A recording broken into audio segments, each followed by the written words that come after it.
Meeting ఎట్లా జరిగింది ఇవాళ? మీటింగ్ చాలా వైభవంగా నడిచింది. ఎట్లా ఎట్లా ఎట్లా ఉంది? బీఆర్ఎస్ లో ఏమన్నా ఉత్సాహం వచ్చిందా కేసీఆర్ వచ్చినాక? బీఆర్ఎస్ అనేది ఒక చాలా ముఖ్యమైన పాత్ర. కేసీఆర్ అంటేనే ఒక ముఖ్యమైన ఒక శక్తి. కేసీఆర్ అంటే ఒక బ్రాండ్. ఎందుకంటే ఈ రోజు రేవంత్ రెడ్డి మస్తు విర్రవీగుతున్నాడు. ఏ విర్రవీగినా కేసీఆర్ పెట్టిన భిక్ష. కేసీఆర్ పెట్టిన భిక్షతో ఈ రోజు విర్రవీగుతున్నాడు. కేసీఆర్ లేకపోతే ఈ రేవంత్ రెడ్డి అనేటువంటి ఒక ముఖ్యమంత్రి పదవి వచ్చేదా? ఈ ఆంధ్రలో పాలన ముఖ్యమంత్రి పదవి చేసేటోడా? అరే కేసీఆర్ దొంగ దీక్షలు చేసిరంటారు వాళ్ళ మంత్రులు. ఏ దొంగ దీక్ష? ఈ దొంగలు ఏడున్నారు. అప్పుడు ఈ దొంగలు ఏడున్నారు. ఈ దొంగలు బయటికి రాని దొంగలీలు, గుంతలలో దాచుకున్న దొంగలీలు. మరి కేసీఆర్ దొంగ అని కేసీఆర్ ఎన్నో దీక్షలు చేసి ఎంతో సాగు పులి నోట్ల తలకాయ పెట్టిన కేసీఆర్, ఎన్నో దీక్షలు చేసిన కేసీఆర్ ను ఈరోజు దొంగ అంటే వీళ్ళు అంతకన్నా పెద్ద దొంగలు గారా? ఏ దీక్ష చేయని వాళ్ళు ఈ రోజు కేసీఆర్ దొంగలు అంటే వీళ్ళంత పెద్ద దొంగలు. అరే రేవంత్ రెడ్డి డైరెక్ట్ చెంచల్ కూడా డబుల్ బెడ్రూమ్ ఇల్లు కట్టిస్తా అంటుండే. వాడు డబుల్ బెడ్రూమ్ ఏం కట్టిస్తాడన్నా? తెలంగాణ కేసీఆర్ టచ్ చేయమని. కేసీఆర్ అంటే ఒక దేవుడు. ఏ పార్టీ కాదు, ఏ పార్టీ కాదు, బీజేపీ కానీ బీఆర్ఎస్ కానీ ఈ రోజు కాంగ్రెస్ కానీ అన్ని పార్టీలకు అతీతంగా ఏ పార్టీని పక్కన పెట్టి మంత్రి పదవులను ఆయన ఉన్న ఎంపీ పదవులను అన్ని ఇస్త్రీ పారేసి ఈ రోజు తెలంగాణను సాధించిన ఒక అధినేత అంటే కేసీఆర్. ఆయన ఒక దేవుడు అని భావించి ఆయన అందరికీ మనం ఎప్పుడైనా సరే కూడా కేసీఆర్ అంటే తెలంగాణను తెచ్చిన ఒక మనకు దేవుడు. తెలంగాణకు తెచ్చిన దేవుని పట్టుకొని ఈరోజు మీరు రాజకీయం ఏమైనా చేసుకోరా బాబు? కేసీఆర్ తెచ్చడం అది మంచిది కాదు. పార్టీలు ఏమని ఉండని, ఏ పార్టీ అని ఎక్కడ ఉండని, పార్టీలకు అతీతంగా ఏమని ఉండని పార్టీల గురించి మీరు మాట్లాడినా సరే కానీ తెలంగాణ తెచ్చిన దేవుడు కేసీఆర్. మీరు తెలంగాణ సరే మీరు బాగానే చెప్తున్నారు, కేసీఆర్ మీ దేవుడు అంటున్నారు మీరు, ఎందుకంటే ఆ పార్టీలో ఉన్నారు. నేను ఒక విషయం అడుగుతా ఏంటి, ఇప్పుడు పార్టీ అందరు మారుతున్నారు, గెలిచిన వాళ్ళు కూడా పోతున్నారు, కార్యకర్తలు భయపడుతున్నారా? ఎందుకు భయపడతారన్నా? ఎందుకు భయపడతారు? అరే నేను చెప్తాను ఒక్క మాట, కార్యకర్తలు భయపడవలసిన అవసరం చెప్తున్నా. ఈ రోజు కొండ విశ్వేశ్వరరెడ్డి ఉండు. కొండ విశ్వేశ్వరరెడ్డి మా ఊరు పక్కనే, నేను రావులపల్లి సర్పంచ్, నా పేరు కేసారం శ్రీనివాసు. నేను ఈ రోజు ఒక సర్పంచ్ గా నేను చెప్తున్నా, విశ్వేశ్వరరెడ్డి అంటాడు ఎవరికి తెలియదు. ఇంతకుముందు కాంగ్రెస్ పార్టీ ఈ రోజు కాంగ్రెస్ పార్టీ దిగిన రంజిత్ రెడ్డి గాని, బీజేపీలోకి దిగిన విశ్వేశ్వరరెడ్డి గాని వాళ్ళ జీవితాన్ని ఇచ్చింది ఎవరు? ఎక్కడో ఏ మూలమో ఏ మారమూలను ఎక్కడో దాక్కున్న నాయకులను తీసుకొచ్చి ఈ రోజు కొండ విశ్వేశ్వరరెడ్డిని ఈ రోజు ఒక ఎంపీ చేసిన నాయకులు ఎవరు?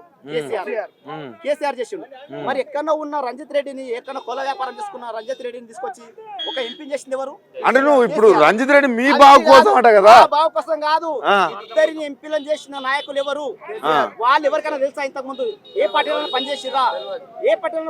వాళ్ళు ఏ పార్టీలో పనిచేసిన నాయకులను ఈ రోజు తీసుకొచ్చి వాళ్ళని ఒక ఎంపీలను చేసి ఇద్దరిని కూడా బీజేపీ పార్టీ నాయకులు విశ్వేశ్వరరెడ్డిని కానీ ఈ రోజు ఇప్పటి వరకు కూడా బీఆర్ఎస్ పార్టీలో పరిచయం చేసిన ఎంపీ చేసిన మన కేసీఆర్ దేవుడు లేక ఉన్న నాయకుడు ఉన్నట్టు వస్తుంది వ్యక్తి ఈ రోజు మరి మన రంజిత్ రెడ్డిని కూడా ఎంపీ చేసిన ఈ రోజు విశ్వాసం తప్పి ఈ రోజు కాంగ్రెస్ లో పోయిండు.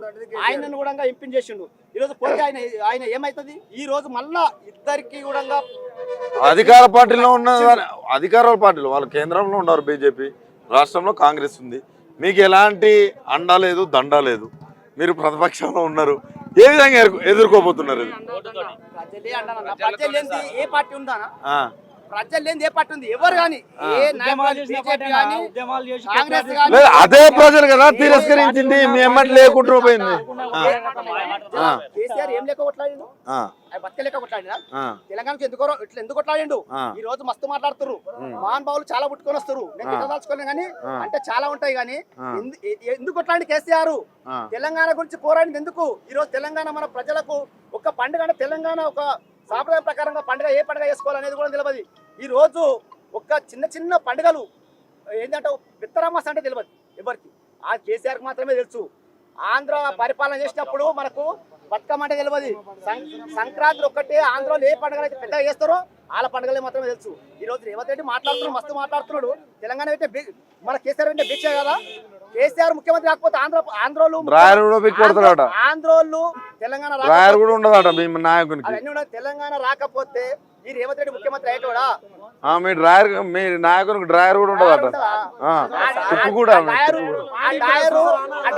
బాగుండు అని చెప్పి ఈ రోజు రేవంత్ రెడ్డి కలలు కన్నాడు. రేవంత్ రెడ్డి కలలు కానీ ఈ రోజు వచ్చిండు డ్రైవర్ కానీ మళ్ళీ మాట్లాడి మస్తు మాట్లాడిండు. అదే వాళ్ళ కార్యకర్తలను వదిలిపెడితే బిడ్డ మీ రేవంత్ రెడ్డి ఏమన్నాడంటే, రేవంత్ రెడ్డి బిడ్డ కేసీఆర్ మా యొక్క మమ్మల్ని వదిలిపెడితే డ్రాయర్ కూడా ఊడబిక్కి కొడతారు అని తుక్కు కూడా వేదికగా అన్నాడు. ఎవరితోటి రేవంత్ రెడ్డితో కేసీఆర్ డైరెక్ట్ కనుక పనికి వస్తాడు రేవంత్ రెడ్డి అంటాడు. రేవంత్ రెడ్డి అంటే ఆ ఒక సీఎం హోదాలు ఉండి అలాంటి మాటలు మాట్లాడొచ్చా? నేను ఒక మాట చెప్తున్నా, రేవంత్ రెడ్డి అంటాడు, నేను ఒక్క ఆయనకు విజ్ఞప్తి చేస్తున్నా.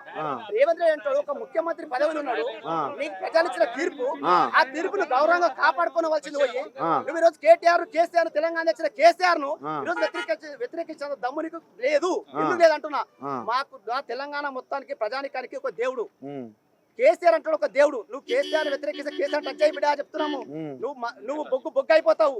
ఎందుకంటే కేసీఆర్ అంటే అంటాడు తెలంగాణ తెచ్చిండు, వేరేది ఏమొద్దు రాజకీయం, మాకు రాజకీయ పరంగా ఆయన సత్యదాకా ఏం తీసుకోకుండా ఆయన తెలంగాణ తెచ్చిండు.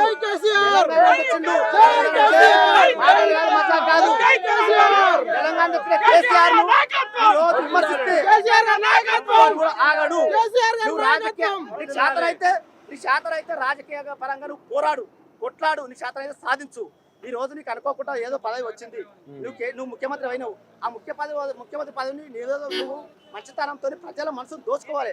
నువ్వు కేసీఆర్ డైరెక్ట్ కొడతా ఏం దిక్తావా కేసీఆర్, నువ్వేం దిక్తావు అని చెప్తా. నేను ఒక ముఖ్యమంత్రి రేవంత్ రెడ్డి అడుగుతున్నా, నువ్వు కేసీఆర్ నువ్వు 1000 ఫీట్ల లోతులతో నిన్ను పాతి పెడతా తొక్కుతా పరికిమల మాటలు, నీ పార్టీని నిన్ను బొంద పెడతా అని కూడా మాట్లాడాడు. ఒక ముఖ్యమంత్రి అంటాడు, ఆ పదవి అనేది చాలా గొప్పది.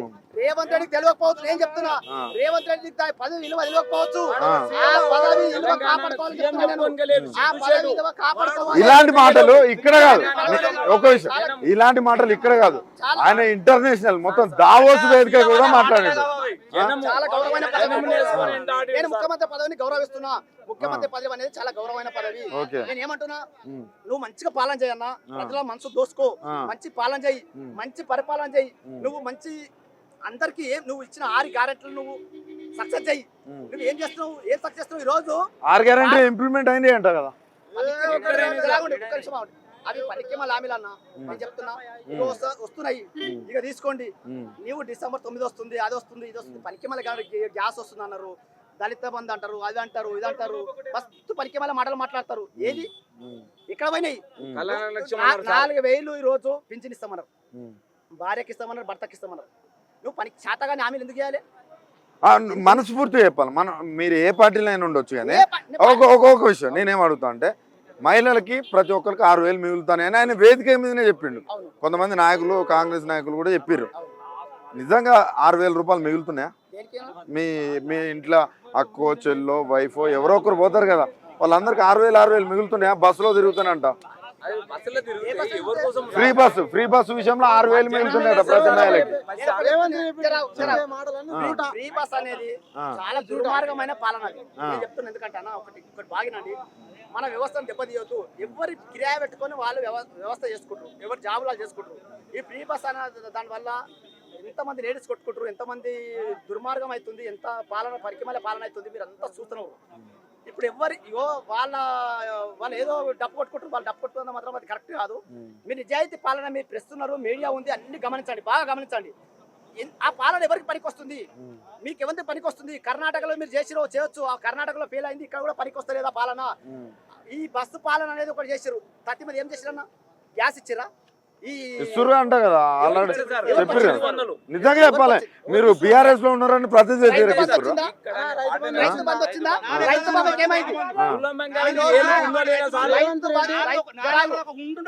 రైతు బంధు అనేది కేసీఆర్ ఎన్ని ఎకరాలకు ఇచ్చిన సంబంధం లేదు.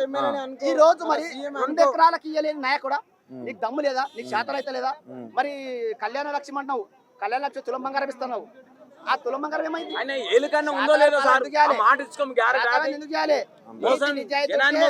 నీకు శాత కాకపోతే నా రోజు లాగు, నిజాయితీ పాలన చెయ్యి, నువ్వు ప్రజల మనసు దోసుకో, నిజాయితీ పాలన చేసి ప్రజల మనసు దోసుకొని నీ ఓట్లు వేయించుకో. అడ్డమైన హామీలు ఇచ్చి ప్రజలను మభ్యపెట్టి ప్రజలను అనవసరంగా తప్పుదో పట్టించి ఈ రోజు నువ్వు రాజకీయం చేస్తామంటే అది ఈ రోజు నేను రేవంత్ రెడ్డికి ఒక్కడే హెచ్చరిస్తున్నా, రేవంత్ రెడ్డి ఏనాడు కూడా ముందుకు రాడు. రేవంత్ రెడ్డికి సొంత కష్టపడి వచ్చిన పాలన కాదు, ఈ రోజు ఎవడో పెట్టిన భిక్ష కాదు, కేసీఆర్ పెట్టిన భిక్ష. కేసీఆర్ తెలంగాణ సాధిస్తేనే ఈ రోజు రేవంత్ రెడ్డి ముఖ్యమంత్రి అయ్యాడు. రేవంత్ రెడ్డి ముఖ్యమంత్రి ఎట్లా అయ్యాడు? తెలంగాణను సాధించకపోతే, కేసీఆర్ సాధించకపోతే రేవంత్ రెడ్డి ఎట్లా ముఖ్యమంత్రి అయ్యాడు? ఆంధ్ర పరిపాలన దమ్మునదా? అదే చంద్రబాబు చెప్పులు బూట్లు దూడ్చి ఈరోజు పరిపాలిస్తాడు. నువ్వు ఏదో మంత్రి పదవో ఏదో పదవి తీసుకొని అదే ఎమ్మెల్యేగా నువ్వు పరిపాలిస్తాడు. ఈరోజు నువ్వు ఏం చేస్తున్నావు? పరికి మళ్ళీ మాటలు మాట్లాడతావు. నువ్వు కేసీఆర్ అడ్డమైన మాటలు మాట్లాడి ఈరోజు నువ్వు పెద్ద నేను తోపని అనుకుంటున్నావా? ఎంత మాటలు మాట్లాడితే అంత అదైతుంది అనుకుంటావా నువ్వు? అది కరెక్ట్ కాదు. నేను హెచ్చరిస్తున్నా ఒకటే, నువ్వు మంచి పాలన చేసి మంచి ప్రజలకు అభివృద్ధి చెయ్యి. నువ్వు ఇచ్చిన 6 గ్యారెంటీలు నెరవేర్చు. అప్పుడు నేను ప్రజలు క్షేమిస్తారు. నువ్వు పరికి మళ్ళీ మాటలు మాట్లాడి ఈరోజు కేసీఆర్ అడ్డమైన మాటలు మాట్లాడుతారు అని చెప్తున్నా నేను. ఈ రోజు అది కరెక్ట్ కాదు. నువ్వు ప్రజలకు మంచి పాలన చెయ్యి, మంచి మనసు దోసుకో, మంచి పాలన చెయ్యి. అది కరెక్ట్ అంటారు తప్ప నువ్వు కేసీఆర్ తిడతాను, కేటీఆర్ తిడతాను, హరీష్ రావు తిడతాను, నువ్వు ఎవరు ఇంకెమ్మెల్యేని తిడతాను, అది నీది పెద్ద నీది తెలివి అనుకోరు, తెలివితేటలు అనుకోరు. అది కరెక్ట్ పాలన కాదని చెప్తున్నా. నేను ఒకటే హెచ్చరికిస్తున్నా. నువ్వు నీ టైం వస్తుంది. ఒకటి చెప్తున్నా, ఈ రోజు ఎవరి పాలన కూడా శాశ్వతమైన పాలన కాదు. ఈరోజు కేసీఆర్ తెలంగాణ తెచ్చిన కేసీఆర్ అసూర్ది 10 సంవత్సరాలు పాలన ఇచ్చిరు. నువ్వు మంచి ఏదో మాయమాటలు చెప్తే నీకు ఈరోజు పాలన ఇచ్చిరు, ప్రజలు నీకు తీర్పిచ్చిరు.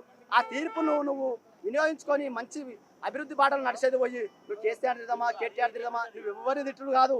నువ్వు మంచి పాలన నడిచి ప్రజల అభివృద్ధిని చేసి ప్రజల మనసు దొరుకుమని చెప్తున్నా నేను. ఓకే, థ్యాంక్ యూ అన్న.